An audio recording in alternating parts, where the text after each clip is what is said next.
Introduction to Confined Space Gardening. Understanding confined space gardening. Confined space gardening, also known as small space gardening, is a method of growing organic produce in limited areas, such as balconies, small yards, patios, or even indoor spaces. It's a creative way to make the most of available space and enjoy fresh, homegrown produce.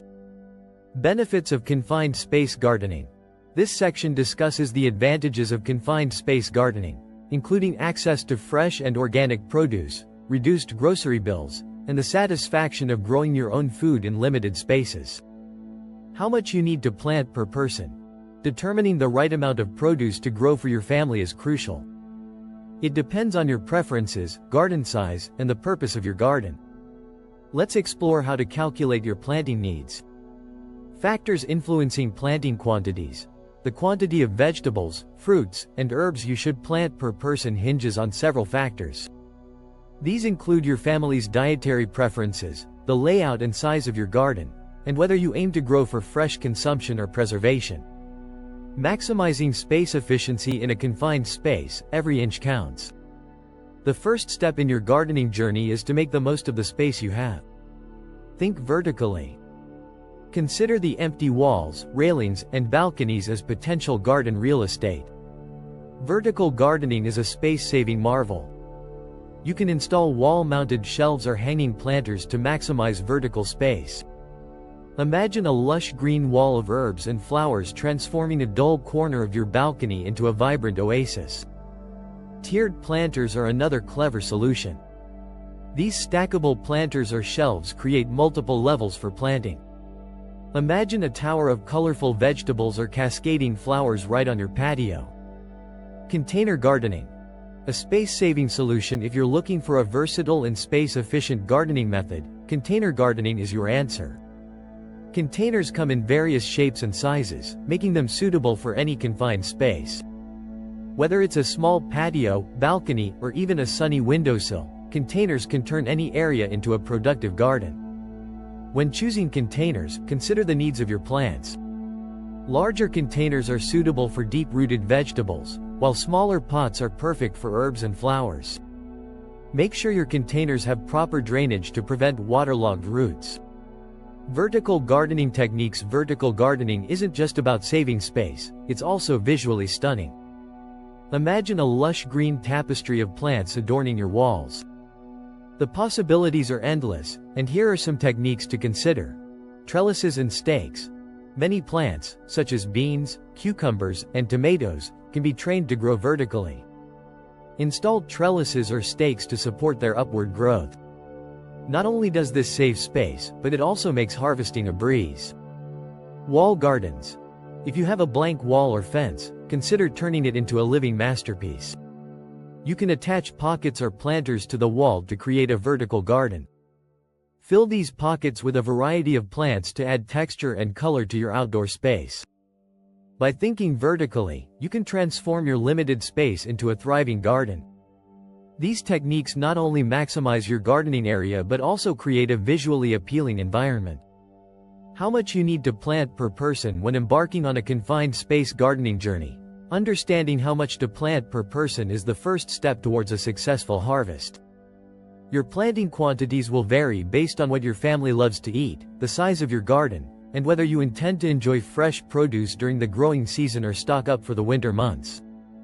If you're aiming to sustain your family with homegrown produce throughout the year, you'll need to plan accordingly. However, even if your space is limited, you can still grow enough to enjoy fresh, organic vegetables and herbs all summer, with a little extra for preserving. Here are some tips to help you determine the right amount of food to plant for your family. 1. Consider garden size.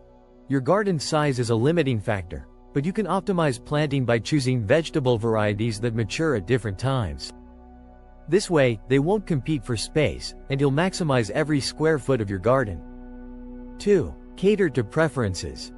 Each family member has their preferences when it comes to vegetables, fruits, and herbs. Tailor your garden to match your household's tastes.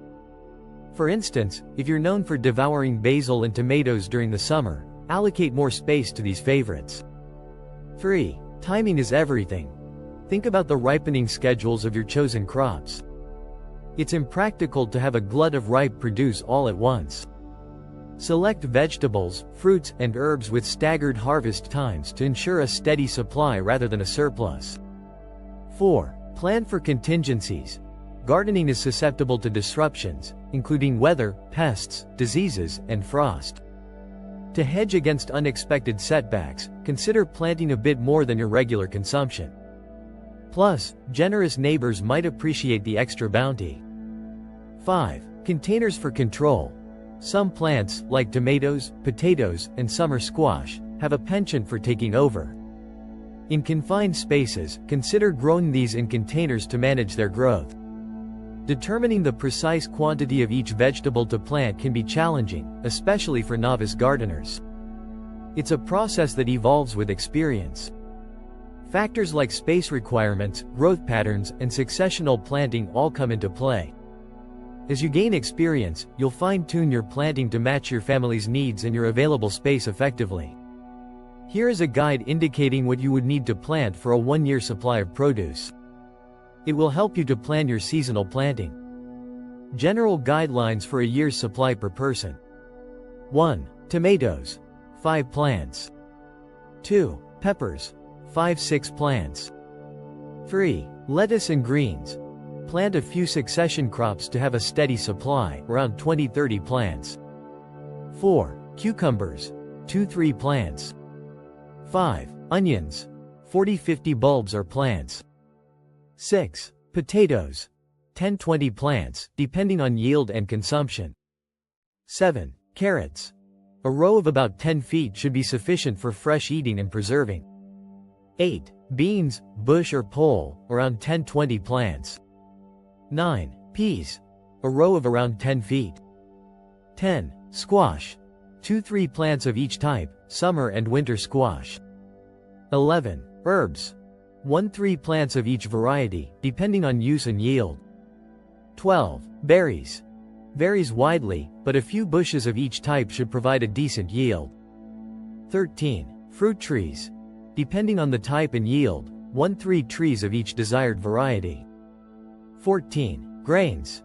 Amount varies greatly depending on type, use, and yield. Consult specific growing guides for accurate amounts. Considerations: variety. Plant a mix of vegetables, fruits, herbs, and maybe even grains and legumes, to ensure a balanced diet and to mitigate the risk of crop failure. Preservation. Consider your ability to preserve, canning, freezing, drying, the harvest, as some crops may produce all at once. Succession planting. Plant crops in intervals to have a continuous harvest throughout the growing season. Climate and soil. The amounts needed can vary greatly depending on local growing conditions, so adjust plant numbers accordingly. Personal preference. Adjust quantities to match your dietary preferences, eating habits, and family size. Seed saving. If you plan to save seeds, consider growing open-pollinated varieties and learn about isolation distances to avoid cross-pollination.